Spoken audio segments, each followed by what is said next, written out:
नमस्कार मंडळी, मी तुम्हाला आता वजरीचं सुक्के करून दाखवणार आहे.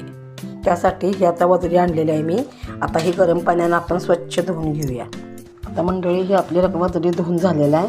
ह्याला आता आपण थोडंसं मीठ आणि हळद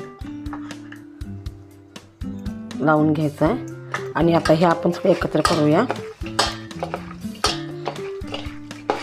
आणि आता मंडळी आपण आता कुकरला जरासं तेल घालून कांदा घालून एक 4-5 शिट्ट्यातून शिजवून घेऊया. हे बघा काय काय साहित्य लागतंय. तीळ आणि जिरे एकत्र केल्यात मी. उभा कांदा, गरम मसाला, मीठ, टोमॅटो, ओलं खोबरं, चटणी, कोथिंबीर, आल्याचे तुकडे आणि लसूण. आता हे उभा चिरलेला कांदा आणि तीळ आपण हे भाजून घ्यायचं आहे आणि हा सगळा मसाला आपण मिक्सरला लावून घेऊया. ठेवलं आहे त्यात थोडंसं तेल घालतो या आणि कांदा भाजूया. कांद्यात थोडंसं मीठ घालूया जेणेकरून आपला कांदा व्यवस्थित भाजला जाईल. आता मला तुम्हाला सांगितलेला मसाला खोबरं, तीळ, कोथिंबीर, आलं, लसूण याची पेस्ट केल्या. आता मी याचा मसाला भाजून घेणार.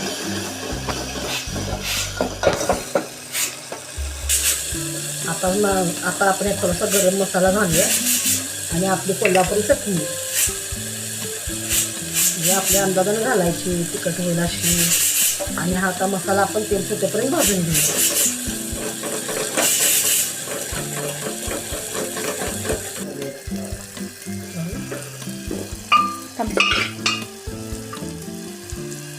आता मंडळी हा आपला मसाला शिजलेला आहे. आता आपण शिजलेली वजरी त्यात टाकूया.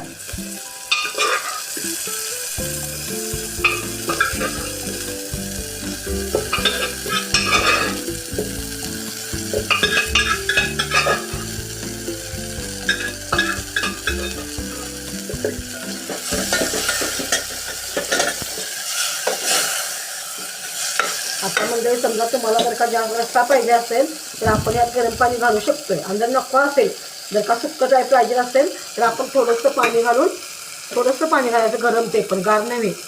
आणि हे आता आपल्याला ह्यातला मसाला निघा शिजवू द्यायचे 5 मिनिटं झाकून ठेवायचं.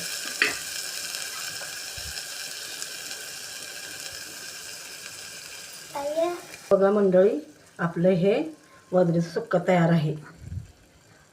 माझी रेसिपी आवडली असेल तर माझ्या चॅनलला सबस्क्राईब करा, लाईक करा, शेअर करा.